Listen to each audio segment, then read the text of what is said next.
Check, check, check. Welcome to Who's Music Radio every Wednesday night, 7 p.m. Is it on? Get tricky with these kind of things as we get it all dialed in. Yeah. Want to make sure it's working. That is All the right. replay. Everything sounds good out there for all you. Jaba? Hey, man. Jaba.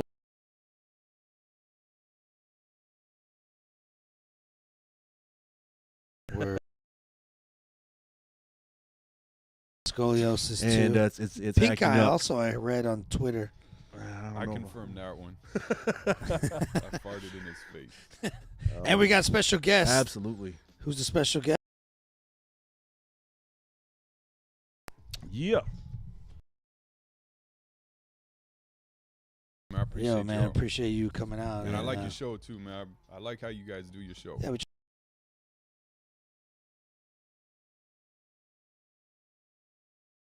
moderating. Yes, Yeah. sir. So if you guys want to Looking type really in sweet. some goodies in the chat, he'll He will be back. I'm just temporarily filling in, and actually it was kind of like a last minute thing. So Very last minute. Yeah, we're gonna see how this kind of jumps off. very last minute. Fortunately, I've known Scribe for a while. We've never really kicked it like this, but I've followed his musical career. I sit with the man after all these years of knowing him, and just kind of like these 10-minute relationships is like shake hands and keep it moving. And I don't understand why it didn't happen other than just like that little moment of that little extra step, you know, Yeah. working on a project, doing something like that. But it was always like this close. You know what I'm saying? We would talk about you guys to people and rep you guys for you when we were out and about and doing things, because they say, you know, who you working with and all that stuff. And we talk about some of the folks that we appreciated that was out there doing the same thing. That's Yeah. dope, So man. so you were represented. Oh, thank you, man. I Yeah. appreciate that, man. Yep. Nah, you know, I'm originally from National City. Where are you from? Where like Gowanda, New York. Hey, if y'all don't know where that's at, it's southwest. You're not making it up? I'm not making Oh, it okay. up. Cool. It was the original Wakanda.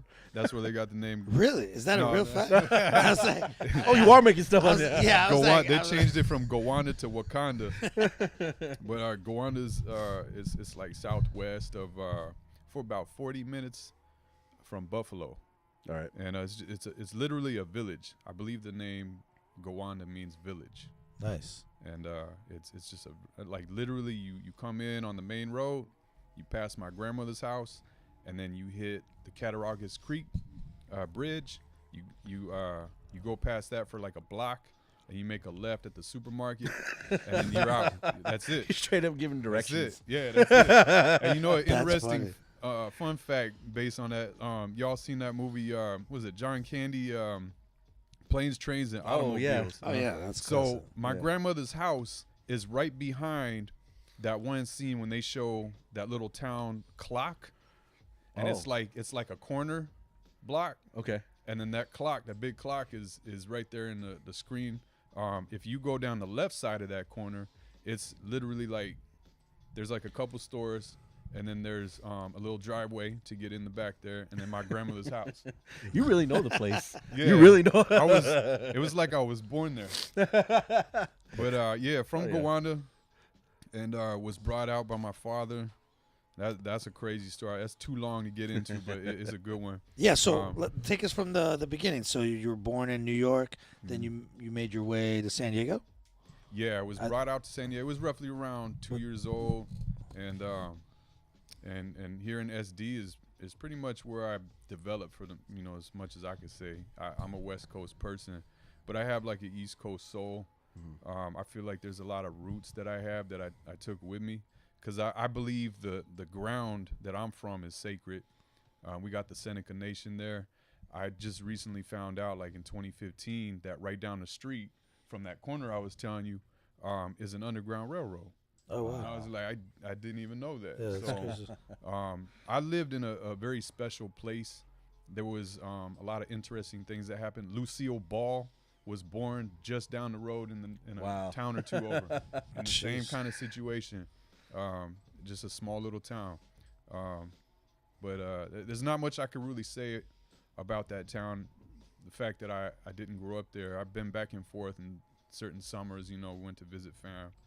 But I don't have much history. At this point, you're a native San Diegan at this point. Yeah, like I feel like that's really what it is. And I just recently moved to the Bay, so I feel like even though that happened, I'm still a part of this history, at least when I got here. I don't claim anything.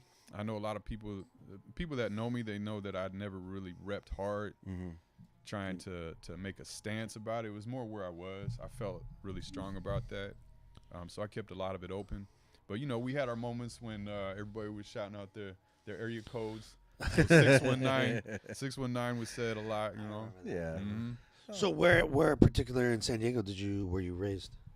First came to, I believe, North Park. And the reason that we were brought out here is because my dad was passing through the town in Gowanda. He ended up getting a job like down the street from my grandmother's.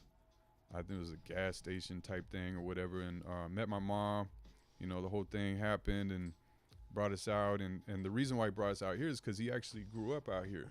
Oh, nice. His grandmother, or not his grandmother, but his mother, they all had a spot out here. I want to give a shout out to my grandmother. Interesting fact that I found out about her is she was a coyote. Oh, really? Wow. Yeah. Shit. So it's She was kind of getting like paid. both sides of my family, we got a lot of things going on that explains who I actually am. And if you're into my music and you hear what I'm saying, you kind of get it. You know what I'm saying? Like, I came from that root. Nice. So, what high school did you go to? I went to Crawford High. Crawford High. Okay. Yeah. And Yeah, so home of the riot. and Crawford, is that when you started getting into hip hop and you started hearing? No, like, hip hop was prior to, because for me, hip hop started just before the Yo MTV Raps. Yo MTV Raps. And that was 85. So it was before that. I lived in neighborhoods, communities where there was the breakdancing was pretty much like primary in the city of San Diego. I didn't know, I was young, so I didn't know of people doing like freestyles and, doing ciphers and things like that. It wasn't something that I seen, but what I seen and what was going on was the B-boy world, all the breakdancing and the moves, and it was hot because it was new. Right. Yeah. So, I had my bandanas and everything. I used to go to the Spring Valley swap meet. Yeah. And there was this one booth that had Valley every single bandana on the planet was hanging in there, man. And I didn't have much money, but I was staring at all of them. I was like, I want this one. I want this one. That's funny. And I rolled out of there, man. I'd have them all tied on my leg. And I used to go to parties. And someone would have one of them big ass boxes, man. Yeah. There was some of the folks had like the mega boxes, and so they'd be bumping that, and we were the younger ones though, right? So it was me and the younger cats of the families that were getting together. We'd be out there doing like backspins and dolphins and all that stuff, and trying to like compete that way. And we were doing it based off of the music that was happening on the party. So we weren't really a part of the party. It was like the older cats. And we were just over in the backyard, just like breakdancing on concrete and grass. It was funny as hell, man. So you were first introduced to like the breaking side of it? I was, and I want to say the strange thing is like around. I put it in my book, and excuse my my time right now, but I tried to do some scratching on a Fisher Price record player, and because it was Shout a out Fisher Toys R Price, Us. yeah, I know. Right? that means that it was a while back. You know what I'm saying? Because I wouldn't be kicking it with a Fisher Price record. Fisher Price record. I don't know. player Those things right now are like gold. Yeah, for real. Yeah, I can imagine, man. Well, you know what I used to play is them little plastic records from Jack in the Box. Oh, wow. I had a blue one, a yellow one. Yeah. I might have had the green one, but I used to play those, and we get like a couple records for birthday or Christmas time or something like that, and then my mom had a couple records, and one of them was Three Dog Night single, and one of them was Led Zeppelin. Nice. And so I got familiar with some of that stuff, and I think that's when I was trying to do the scratches, and she took them away. But I remember She's like you're fucking up the record. Yeah, it you're not supposed to touch 'em. was yeah, it was kind of like unheard of what I was doing. Plus, the platter's plastic. Right. You know what I'm saying? Well, we thought we knew what we were doing back then, but we didn't. Yeah. So from breaking, and then when was like the rapping or the hip hop side? That was that high school? Yeah, that was pretty much like a high school time. So I'm gonna not try to be like I was rhyming since I was one, since I came out of the womb. Like it's funny when people say that, but I have something similar to say about that. I've been writing for a long time. Mm-hmm. I was a quick reader and an avid reader at a very young age. And so like any book that I picked up, I could read it very well and very quickly. And it was because at home, my mom was always buying books from a book club. We would always get a book when we did well in school at the book club at school. And so there was books in my life a lot, right? That's cool. And I was really imaginative at that time as well as a young kid. So I was always writing something anyway. And I was doing little things like I got my cassette deck when I was like 8 years old. And I had a gang of those blank tapes. And I started doing like my own commercials and everything. Nice. So I would say because I was writing like real creative stories in school during our journal time, and I was doing those things on the tape and just kind of freestyling, that was my route. Right. As well as like what it was where I was around, like I don't know if anybody can relate with this, but at the beginning in the city of San Diego, at least, there wasn't anybody doing the lyrics, right? It wasn't a thing until later. Right. And there was no influence. And what I'm getting at though is that you didn't know how to, unless you were brought up in a family that did that, you didn't know how that happened to get on the radio, how you got your voice on a song, like how did that work? Yeah. Right. 100%. And so I never made that connection because you kind of just go about your business and it is what it is, but you didn't investigate unless you were, you wanted to or you had that option. I didn't. So later on, you kind of found out that this is the process for you go in the studio and you do this and this. So, I had my version of going in the studio, which was a cassette deck with a blank tape, and it grew from there, Yeah. So in like 9th grade, 10th grade, that's when like you started writing lyrics down? Yeah, I'd say it was pretty much like, it was probably around 9th grade-ish where I actually started to write rhymes. And the first one was My Posse's on Broadway was the beat that I wrote too. Sure makes a lot. And it was based on, me and my homie used to go out and talk to girls all the time. And there was this one particular day that we met these two young ladies. And I think I was 15. Nice. And we get taco home. shop. Yeah, like the next chance that we got was pretty much like, I think it was a talent show at the school, right? And so we were supposed to be this is stupid. He brought it up. There was 3 of us, and he brought it up, and he was like, "We're gonna do Jazzy Jeff and the Fresh Prince, right?" And we're gonna do a song from that group. And I was like, "There's 2 people, man. Who's it?" So literally, there was like 2 of us that was the same person, man. So that's how that started. We never ended up doing it.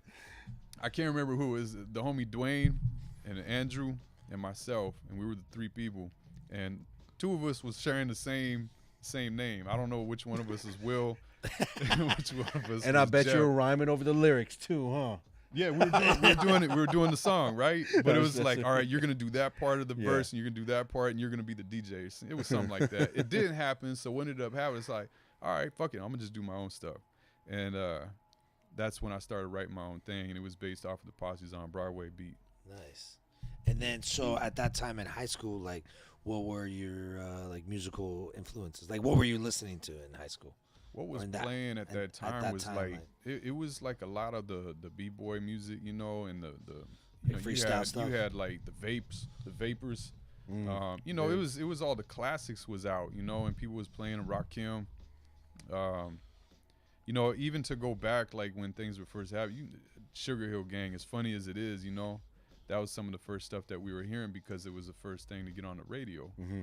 But people started doing more and more with it, and you had a chance to hear, Fat Boys.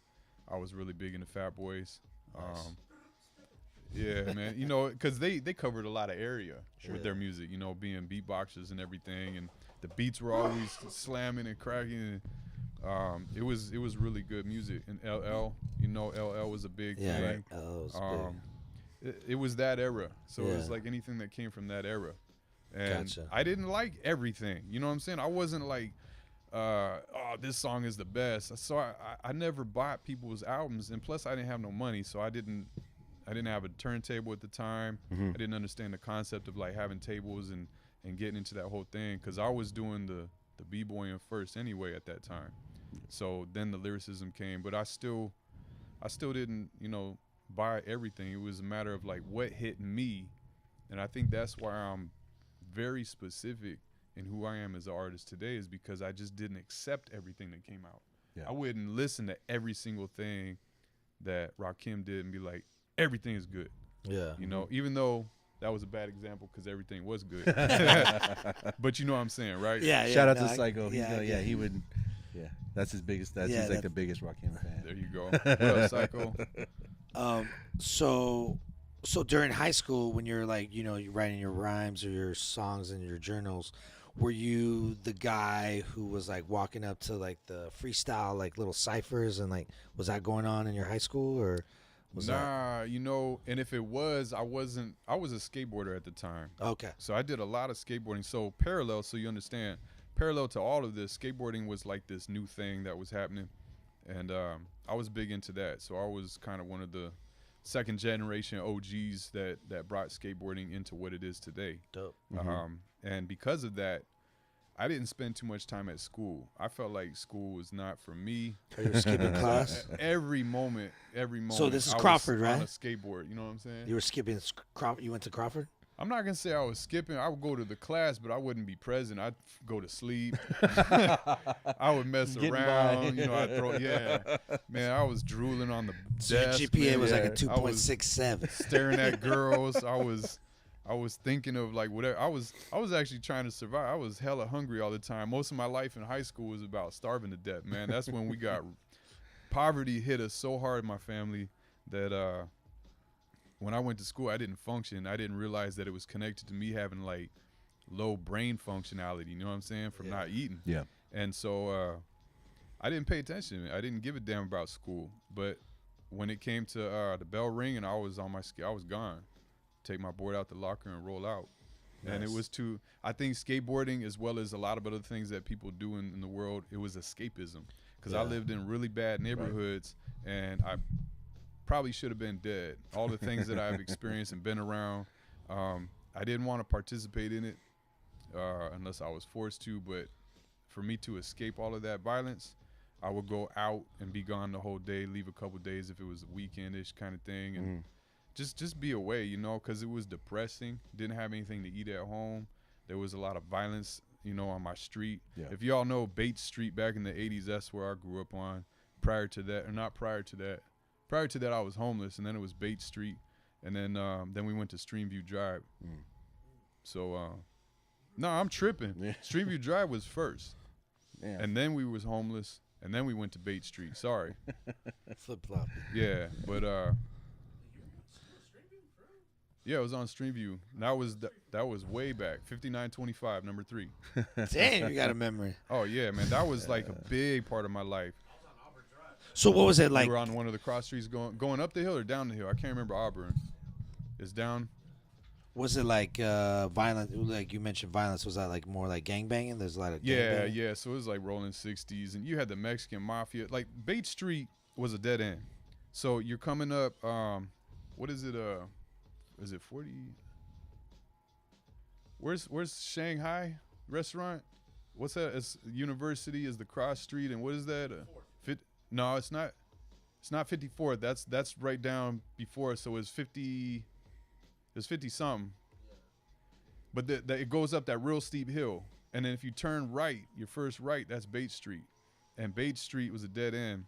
And when you first get in, we lived on the second building to your left, right after the driveway to go left into the garages. And and there was like writing all over the building, man. It was it was straight out the movie scene. It was crazy. Rolling 60s, you like know, colors, and the movie's all colors. kinds of stuff, man. I didn't sit there and read it. I just didn't pay attention to it at all. I was just like, all right, this is where I live. You know, I'm gonna try to survive all of this. So one of the questions off the stream is, who were your influences? I know we talked about music you were listening to. Who would you say were your influences? My question added on to that is, who from San Diego has been an influence on you? So should I say San Diego and then like world? Either or. Let's start with the so, first one. Off the chat, maybe, like worldwide. Yeah, worldwide influences would be, at the time, it was like who I was talking about. You know, you had all of the leaders of music, you know, and Biz Markie, you know, I'm repeating myself, but you had Dougie Fresh. Oh, the pioneers. You know, all of the classic pieces that everybody knows from that era was what I listened to. And it was something that you would listen to and you kind of wonder what was next and what it came from and what it meant, because it was all new to us, you know what I'm saying? Right. And so that era, you know what I'm saying, is where I come from, and I really enjoyed that music.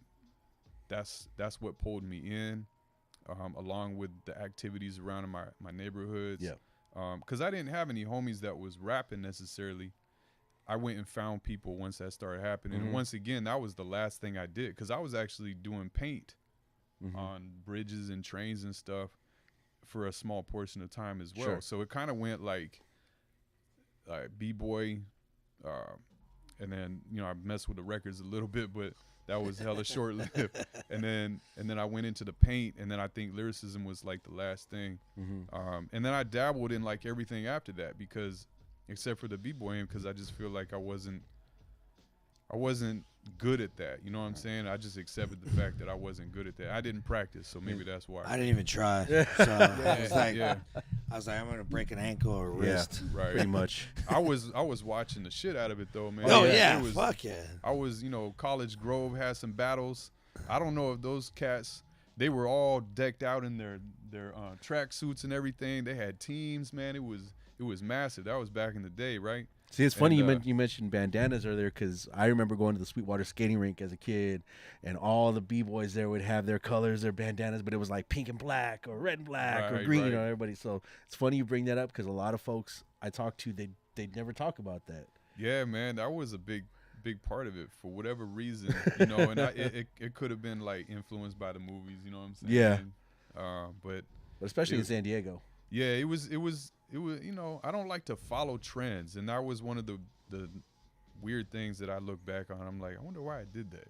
I didn't have any personal relationship with a bandana, you know what I'm saying? and the reason to use it, cool. Yeah, it was straight up, it it was one just, of those things. It's just like look cool. Yeah, it was like, you one know of how those things. you just try wear your stuff hat like out as a this, young or you kid. go like this, right? Or you wear the backwards. Right. Yeah. Exactly. I think it was one of those things, because I was hella young, so there was a point where I kind of got over that little mountain, you know what I'm saying, and I never went back to any kind of trendy stuff, and I just wasn't interested in all that. I was always different all the time. But to answer that question, on the other side for local, at the time you had like Frank Zimmerman, right? You had Chop Shop Records, Blade. Those were some of the OGs for me. Literally, Frank Zimmerman is my OG, and he's the first one that I recorded at. So that was through my homie Anselmo, you know, Amigo, if you all know Amigo, from TV, back in the day TV, but that was his fam. So I was introduced to him, and it all started in Tijuana, in Anselmo's dad's house on the rooftop, and Jules was there. Jules was one of the artists that Frank Z was producing for, and I can't remember who it was at the time, man. I know you know who it was, because you probably had the vinyl and was passing it out, Chuck. Who's that, Chuck? You got to know who it was that they were producing. Frank Z and all them was producing for that dude. It was at the time it came out. It was roughly around when Manish came out. If I come up with a name, but anyway, Hemman? like who? Hemman? No. I'll see if I can bring it up later. But so influences would be like as early as Frank Z and what was happening. Prior to that, it was kind of like it's all gangster related, man. It was for local. It was all Bloods and Crips and. It really was. Yeah, it was, man. Like that was the first hip hop that I knew. Yeah. Isn't that something? Yeah, no, absolutely. Like our history was, we had Mystery, we had Suspect. Even VMF. Shout out to VMF as well. He's producing all these cats. Cricket. Yeah, you had J.O. Felony. That came a little bit after, but that was already set in place. That was who was doing it, because people don't understand, or you need to understand it. It all came from prison, really. The lifestyle and so with that being said, there's a lot of prison life and culture that's in hip hop, and that's how hip hop really took its forms, at different times and everything, depending on who was holding the baton, But so I would say that was like a lot of the originals that I was listening to that was local was, the gangster rap. Right. That was what was being played, because they were going to studios and doing things, and it was just always bumping from somebody's car. No, I mean, in high school, I was definitely listening to gangster rap. I mean, but mine was like, Dog Pound and like, right. But especially on the local tip. Yeah, on the local tip. SD. There was no on the local tip. Yeah, I didn't. Underground. I don't think I got into. Well, I don't think I mean, besides the J.O. and Mitchie, other than that, there wasn't really like a backpacker type of. Yeah, gangster rap. Like, I mean, maybe some essays here and there that I heard of, but I wouldn't be like bumping. Right. I just, I know the name. And then, Lighter Shade of Brown can be kind of in there, you know what I'm saying? But then you got Aztec Tribe. Yeah. They're all the OGs, you know what I'm saying? And that's what it was. Yeah, we started to see a lot more, I think, diversity within the music in terms of I don't want to say format, but we started to see a little bit of a break away from the gangster rap in the 90s. And, I know that that was kind of when I first heard your music was mid-90s, around 96 was the first time I became. That was the first tape. I keep wanting to call you Rune Orpheus right now because fine, that's just how long I've known you. Yeah. I've been aware of your music. So, I mean, what was it for you that kind of drove you guys in that direction? You and Humankind, like the crew and all that. I think so. So now that we touched on all of that, then when I started like being present myself and going out, I was going out to the improv. Underground improv on How old are you Imperial. at that time? I was still young because I just finished high school, and I knew Jamal 1019, and I knew him since he was 11. We used to skate, and when he was doing his music with his crew, they were called Esoteric Circle back in the day. There was 4 of them, and so he introduced me to them. I started branching out and meeting more people and getting into that scene. And I was fading out of the skateboarding and getting into the music because that was a new thing. Skateboarding was... Real quick, because you're talking about skateboard, I just wanted to ask, were you like top tier? Were you like Ollie? Like, yo, call it, boom. I'm not gonna toot my horn. Were you on the top, the video game, were you like a 20? Like overall, you were like the dude. Yeah, Tony Hawk tape. Like I want to say at that time it was a whole different time. It was not hella tech, right? Yeah. But I helped usher into the tech, and if anybody was around me, there's some people that I don't see anymore. But if you ever ask them, or if you ever found out, they'd be talking about I was one of the top people in the city that was skating and representing. Because I would take, for example, when pressure flips first came out. I went straight into a 540 pressure flip off of a bank, and so I would just take things and go past that. Like I'll do this, I was but I'll add competing this. against Day1 Song in the amateur contest for Castle. Wow, you know what I'm saying? And he would always get first place. I'd be like, "Fuck that guy! He's always gonna get first." Yeah, Day1 Song, he's all right. He's all right. Did you ever do the just to touch back on the skateboarding real quick? The Stairway to Heaven in Point Loma, the Point Loma stairs. Ooh. Are you talking about the one that Jamie Thomas did? Yeah, the one. Hell where no, I didn't do that, man. That's not something you're supposed to do on a skateboard, man. I was just curious That- if you tried that. That's like if you're Jamie. yo, I gotta Jamie try that. Thomas is not like human. First of all, and he had a whole That's lot. at my high school. Yeah. Okay. Yeah, Jamal yeah. went there too, Yeah. man. I believe he went there too. And some of the crew members that he had, they went. What's the name of the school again? Point Loma High. Point Loma High. Yeah. They went there, and so they were doing their thing Yeah. musically. You know, what was it? Slightly Stupid. Slightly Stupid, Yup. Unite. Oh, did they go Yup, there? Unite. Yeah. Okay, That's I know. right. That's Unite, right. Shout out to DJ Unite. What up? Yeah. Yeah. But I didn't do that. But what I did do, probably at the peak of like staircases, is the second set at the San Diego not the convention center, the sports arena. So that was like brand shit. new. Yeah, I That know was one. brand new. Nobody was doing that. I remember yet, when people right? started skating in sports Yeah. arena. Yeah, I remember that time. So when that first came out, I Uh-huh. went there and I was like, damn, this is crazy. But I was at that level, so I went and I did it. It took Yeah. me, I think it was maybe the third try. Yeah, because I remember those stairs. They weren't necessarily high, but they were far. They're very far, yeah. man. The hang So you had to time push. back then, see, we're talking about The like, push isn't that long. we're talking about like Because that's- 90, 91, 92 maybe. Okay. The hang time for something like that was not something anybody needed to do yet. Yeah. Nobody needed to prove. We were just breaking ground for like doing more and more and more stairs. And that gap, like you said, the hang time on there was just like clack. Yeah. Boom. Boom, yeah. And it was, you had to just be patient and wait it out and then land, and it was the smoothest landing I think I've ever had, because the Wow. height and the speed Yeah. and the distance, like my feet were on fire when I bailed and had to run out of it. I bet. Literally, like that stuff hurts, man. And then so you need to just land it and roll out, and you feel no impact. It's smooth. I bet. So That's we did that, and that was it. And then I do like things like kickflip up the stairs. Oh shit. Oh, wow, Okay, You know, that's- obviously the first set, but I was at my peak back then. It was all good. I enjoyed myself. How was the girl situation? I mean, I know skateboarders got mad girls back in those days. Yeah, I'm gonna be honest in case any of the girls are watching now. I wasn't going out and looking for all of that. No, but I at mean, that time, well, but they- when I they was came. younger, I was hella into that stuff when Of I was course. little. Yeah. Like I started early. Like I was 8 and I was trying to like.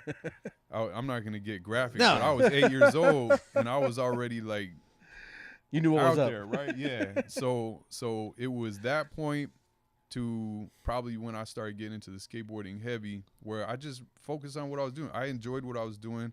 It took a lot of concentration, and there was a social aspect to it as well, Yes. and a competitive thing. And I tell Yes. people that today, skateboarding grew from competitiveness and social construct. You know what I'm saying? It wasn't anything else like, I'm gonna pay you $50 an hour to teach my son how to skateboard. It had nothing to do with that. It didn't exist. Like you were It was like for you were rep funny, too. you know what I'm saying? It was like rep. Well, street skating in Yeah. general is a relatively new. I mean, relatively new thing. I mean, it's been around for less than 40 years for sure. It's know? it's pretty new, man. Yeah. But it's weird for me to say I've been skating over 40 years. I know. Yeah, And it's cool because like camel mode. it started from it was like a subculture. Yeah. Yeah. You know? I mean, It's they a- literally going through cones, yo. Yeah. Yeah. They had long hair with bandanas and high ass shorts. You know, look at the YouTube, right? What'd you think of Dogtown? Did you ever see the movie? Oh, I Dogtown? did. It was pretty cool. It was interesting to see, you know, how it formed, and those fools were gangsters too, man. You know, surfers are no joke. Yeah. And Yeah. they had their They're thing territorial. too, their turf, yeah. Yeah. And they were just as rough, rugged, and raw as anybody else. Did you have any from any hood. Did you have any sponsors? Were you sponsored by anybody? I did Zorlak, Oh, wow. Basic. Okay. I tried to do things like Adidas, man. Mm. I went to the convention center and I talked to Adidas, but What about Janko? I didn't have no game. What? Janko? Janko. Garanimals. I was sponsored by Kmart. I just went the easy route. Nobody was fucking with Kmart, so I went to Kmart and talked to them. Like Anchor no, Payless, or was I had it my clothes from Kmart, my shoes from Anchor Payless. Blue? You know? I was sponsored by Garanimals, I'm man. saying, man. What was the other one? Outpost? or- Oshkosh, Oh, yeah, Begosh. Miller's No, Outpost. Miller's Miller's Outpost. Outpost. Merry-go-round. Mervyn's? You didn't hit him with Damn, Mervin's. Yo, I used to boost from Mervin's like a motherfucker, when I was man. asking you. I know, huh? When you were doing the stairs at Sports Arena, were you ever like after that just going over to the Taco Bell and Tower Records across the street? Taco Bell. Damn, I forgot about the Taco Yeah. Bell. That's on the corner. Dude, that's right. Because you mentioned earlier, like you were hitting the Spring Valley swap meet. You want to hear something? I was always hitting up the Point Loma Sports Arena Kobe's, and then from there, like getting super high on the BMX, and then going to eat at Taco Bell. Eating at Taco Bell, and then looking through the records. Reading every goddamn magazine for 6 hours, and then maybe swiping like a CD or two. Yeah. That's funny as hell, man. W I hope Steel you weren't says, taking mine, yo. I had a lot of consignment back in those days. Dub Steel says silver tabs. He's asking about Silver tabs. tabs. Shout out to Dub Steel. Damn, silver Shout out to tabs, yo. DJ Psycho. Yeah, I'm just filling in for the man. Yes. He's Shout out to everybody in the chat. Yeah, Nikki. DJ Fresh Yeah. One, nickname. I see you guys. Thank you for checking. Should in. we Yes, should we play some appreciate you music all. and then we'll get back? do it? Absolutely. All right, we got Scribe Sayar, Who's Music Radio every Yeah. Wednesday night. Jaba 1, let's go.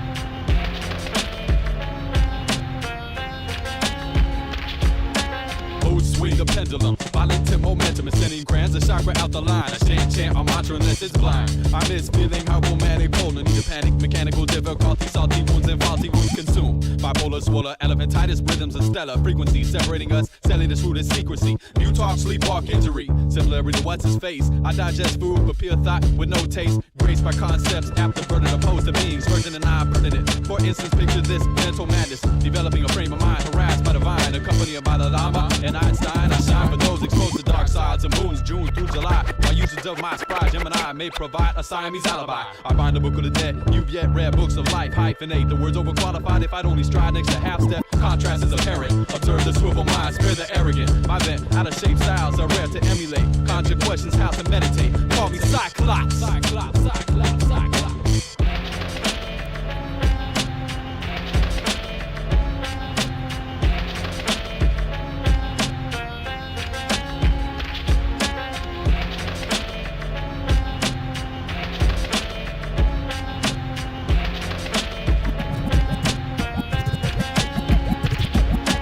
Way out in depth, pasteurized, non-homogeneous, mirage, horrendous, roller coaster, solid emotion, endogenous, interesting confrontation, then burst this. I'm raising sleeves, consciousness, in Arabic ass, not saying Jesus. I believe this slips his fist, bodyguards breaking. A mental rebel, inedible, us we all, I sit amounts incredible. You want peace of mind or you want a battle and be left in pieces? Facetious foes, closing creases, holding whatever pleases. The mind's 9 points, throwing sharpened thoughts. The greatest victory is never fought, but outsmarted. I comb the uncharted, roam the horizons event, and then over 75% of what intent the gods have started.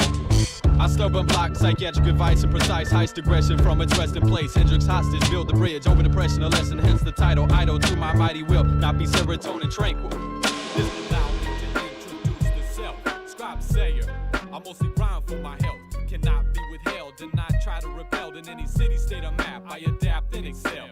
Open up the channel, analyze perception of the ear canal. Conception be the birth, and what I wrote is what you wrote. Genius philosophical, wet 'em like it's nautical. First man original, followers know they prodigal. The mic is the source within the force of this palm.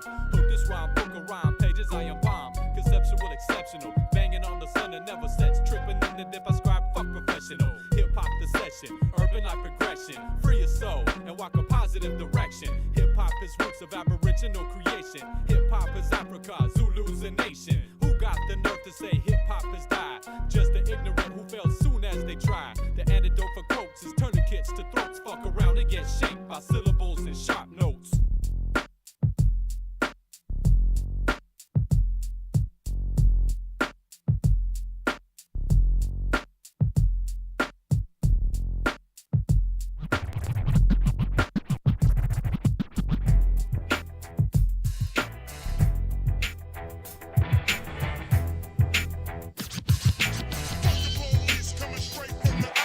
La resistencia, organize the people. We shackled in the street till the right becomes equal. No longer speaking controlled and operates and keep us all illegal. Take your music back, never surrender under attack. Deactivate the system, communicate the fact. When we are shot, wounded, held a 38 revolver. It was a 44 that smoked the cow with big name Faulkner. Witness just solution as the penalty is death. 12 races in a jury, the chances to your last breath. Fuck the police, brutality, swine sect. Stand for your rights or lie down and be left. Amadou Diallo was shot 19 times.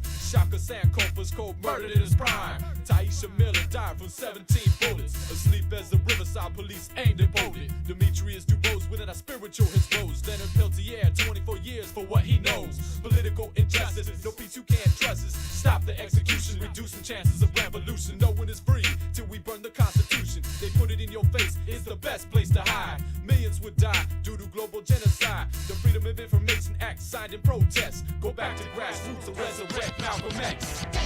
Police coming straight from the underground.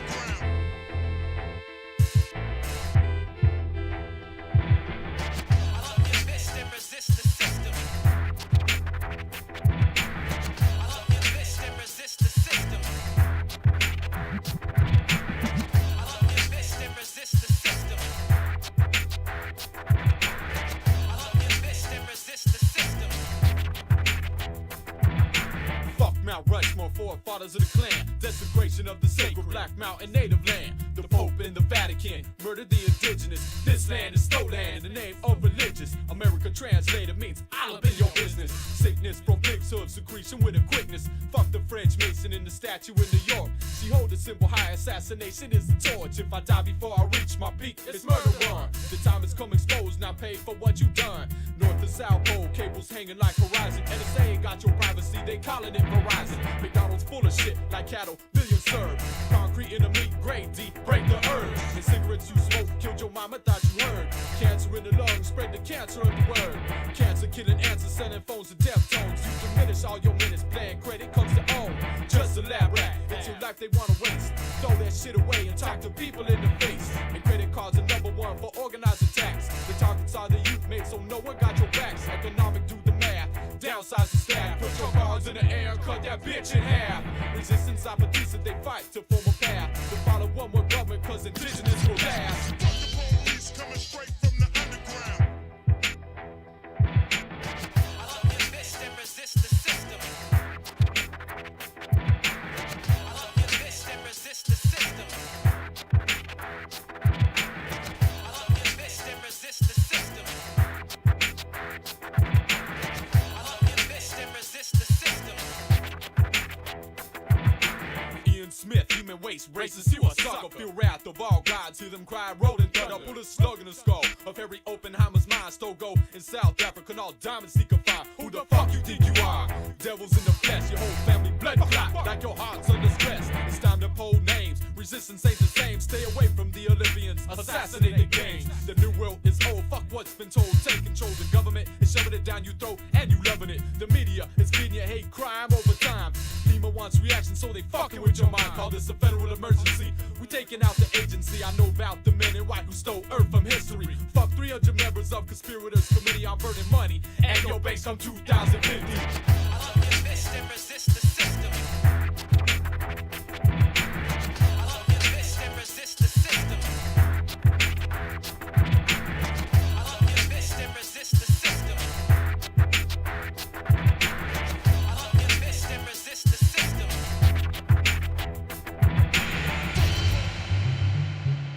Kamikaze bomb dropping. Kamikaze bomb dropping. Go with a arsenal like. What the fuck I'd be doing if it wasn't for music? Probably pulling a strap for the lap of poverty and using it loosely, squeezing newsy. And juvie always caught up. Blame it on the structure of the famine, how you brought up. Your uncle and your pop, bad example, cause they locked up. Jumped by the homies for the block, getting socked up. The basic instructions before leaving shot up. Independence forever. Kamikaze terror, suicidal survivors don't need a carrier forever. Flipping switches, low, high, Joe, and high pitches. And my nine between the legs of my gangster sisters. Rage grenade, and my trigger finger blisters. I blow the fuck up, no luck for local snitches. Sneak in the attack, react suspicious. Collisions locked on sight, say goodnight memorial. Wingspan of steel, fallen soldiers in the field.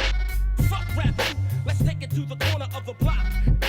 Kamikaze bomb dropping. Fuck rapping, let's take it to the corner of the block. In battle, kamikaze. Fuck rapping, let's take it to the corner of the block. Kamikaze Kamikaze rhyme dropping. Fuck rapping. Let's take it to the corner of the block. Kamikaze rhyme dropping.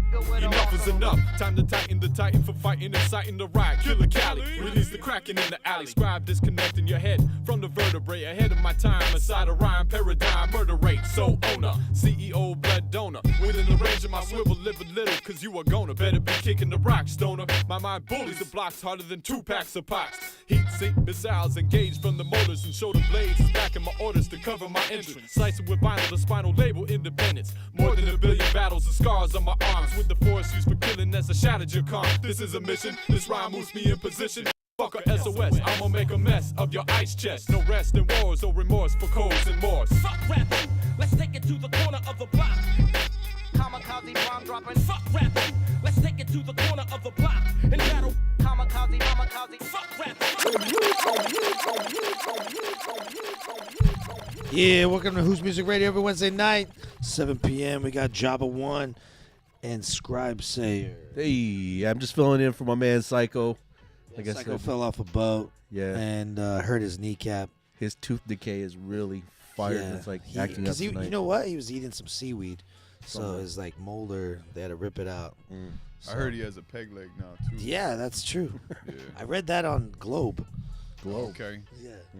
Anyway, wanted to ask you, for the people that don't know, how'd you get your name? Which one? Good question.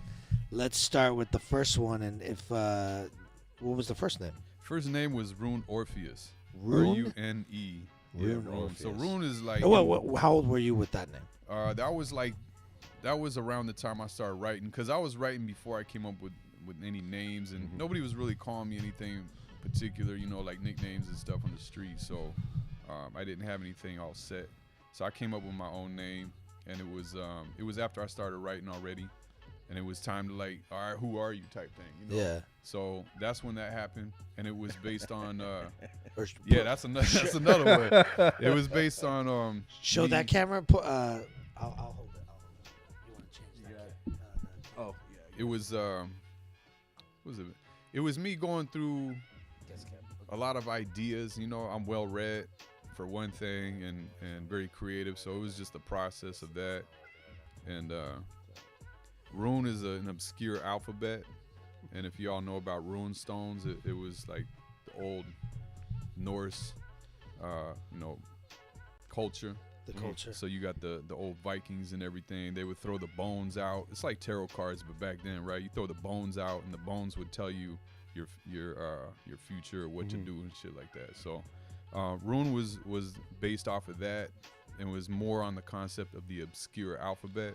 Okay. And that was related to my obscure style of writing, because I was real off. You know what I'm saying? Whether it was like cadence or timing or whatever it was, and even just like what I would write about. So it made sense to me. And then Orpheus was just kind of like a tail end piece. Really didn't need it, but people were kind of calling me that all by itself at one point. It was based off of the whole folklore of Orpheus and the woman that he was in love with. And the saying goes that he was into music as well, so he would play, like, I believe it was a psalter, and he would play music that would hypnotize people, and that was one thing that he was known for. And then his love for Eurydice, and having her die, and then he went to go find her in hell, and he was given an opportunity to bring her back only if he would go toward the surface without looking back at her. And he couldn't help himself. She was so beautiful. So he looked back at her, and that was the end of that.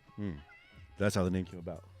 Yeah, it was more on the lines of the what he did with his psalter. He played that hypnotic music. Yeah. So it was kind of like those two definitions from those words, those terms, that I was just hella like different. You know what I'm saying? Like, when I think about it now, it's like, yeah, that was a weird name. Well, back then, different was what it was about. It was. it It was exploring your opportunities and just not sticking to the same old thing. Like, I Absolutely. could have just went by you know, Big J or something like that. You know what I'm saying? Yeah. Just kept it simple or whatever. But Yeah. that's what that was. And then the other names. Do you want all the names, man? It's a lot of names. So when Orpheus died, that was like a spiritual concept. It was relocated joints. I was just like, all right, I'm done. And I killed off that author, you know what I'm saying? And it was like a growth thing too, you know, because I'm a spiritual person, so it was not just attached to like that name and anything related to hip hop necessarily. It was like a spiritual growth. You shed, you move on, you're reborn. And then in the moment of that, until I got to Scribe Sayar, which I believe was 2000, there was a time where I didn't have a name. So when we came out with that record under Observatory Swivel, it's all there in black and white, I had to put some on there. And because I'm a spiritual person, I put Merkaba, which is spirit, light, body. And that's all I was, you know what I'm saying? Spirit, light, body. Yeah. Because I remember first time I saw this vinyl, early 2000s, I saw Death of Orpheus, you know, ruin, and it just like my heart sank because it was like, what? You thought that was real? Yeah. But now that you're telling the story, I understand what this actually means on the album cover. It actually means something.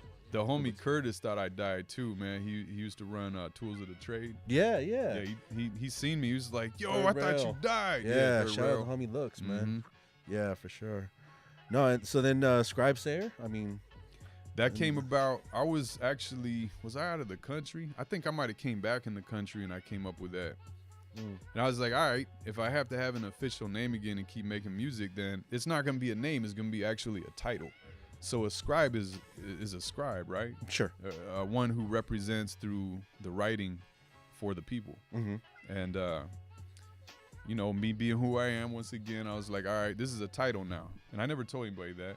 So it looks like it's an official name, right? But it's more of like, I don't have a name. It's just a title.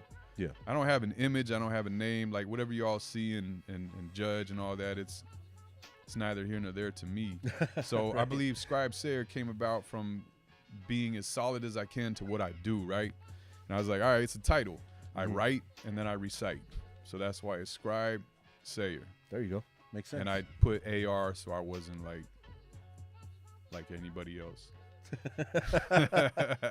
Gotcha. I Yeah. gotcha. Because I remember when Mike Check and them had used Mike Check and HOP Yeah. on their Neck Exercise album. Yeah. They used was it Mythological? It was mythological. Yeah, I remember that they was used that. so Mike Check and HOP had like their sides or their little Neck moments. Exercise Neck series. Exercise. Yeah. Was it Volume 1? I think it was Volume 1. It was Yeah. the Tribe Called Quest remake cover. I Yeah. remember. Were you on the cover? You Sweet were. Truck is on the you cover, were. Yeah. I was always looking at that. That was cover. all I the trying OGs, to man. See, No. who it was that I knew. I Yeah. pretty much knew almost everybody on there. Yeah. You were on there too. I weren't was you? not. You No, weren't? I wasn't. Yeah, no. A lot of you guys that I knew was on there. Yeah. Okay. A lot yeah, of but homies. it was on there. It was featured on there, and that was like the first time I think DJs gave me love like that. To be on, and it's funny because it was a CD instead of a mixtape. Right, You know what I'm right. saying? So like we had already made it to that point, but it was really cool to see that because I had no idea they were doing it, and when it came out, I was like, wow, that's cool, man. Thank you very much. It's kind of nice to know somebody's paying attention to your efforts. Yeah, I think it can sometimes. appreciate a song or two that I do. Yeah, and especially people of that caliber, Mike Check and HOP. I mean, Exactly. Yeah, so I get it, man. I always wonder how that came about. If it was something that you had your hand in, or No, if I did, I would have just said, "Hey, here's my whole catalog. Just play all my stuff."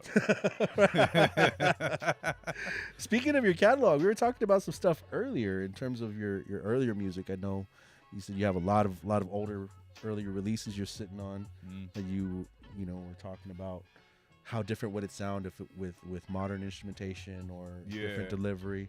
Yeah. Is that something you're thinking about possibly doing, or? I am. I've been thinking about it. I was instructed by a DJ friend of mine to not do it. I had a conversation with you. That's why you bringing it up about how it could be done and just done differently.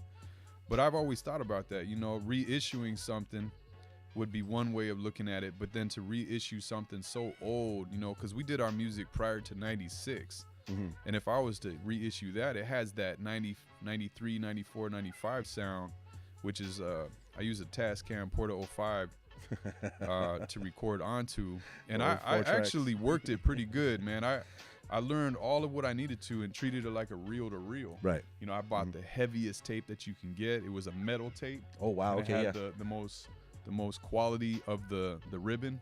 You know. Yeah. And Those so were it expensive. would yeah, exactly. But I would get a 5-minute. Okay. Because I would do one song. That was one of the there's like ways to do things you know, on the hustle, you know what I'm saying? Sure. You would get a 5-minute tape because you would only do one song on each tape. And the shorter the tape, the better quality because it wouldn't stretch. Right? So there was like different reasons why you had the metal quality tape and then you had a short tape. So you just do one song at a time. 5 minutes pretty much always covered like one song, right? Right. And then you would never do the other side of the tape. You'd only have one side. Right. So you literally treat it like a reel to reel, you know? Yeah. And then I would play the Tascam Porta 05 on the highest speed when I would record. So that would give you the best quality as well, right? And did all of that stuff. But even then, you know, the relocated joints it was mastered straight from the Tascam onto a cassette deck. So you're only gonna get a certain amount of quality no matter what you do, you know what I'm saying? And that's how that came out. So on CD it doesn't sound bad, you know. You're listening to that's not it, that's something after. But prior to, you know, you have Remnants Unforgot, and Remnants Unforgot's pretty dirty. What else? There was some other stuff prior to that. You had the Gelfling, right? That was the first cassette we did, the Gelfling. And that was as a Humankind project. Remnants Unforgot was my first solo. That stuff still sounds good. You play it in a tape, you're like, yeah, I dig it because it's got that tape sound. But then if you were to kind of play it today, you know, and try to bump it in your car, it would be pretty rough sounding. So maybe I'm just being real particular and wanting to have it like slap, you know. I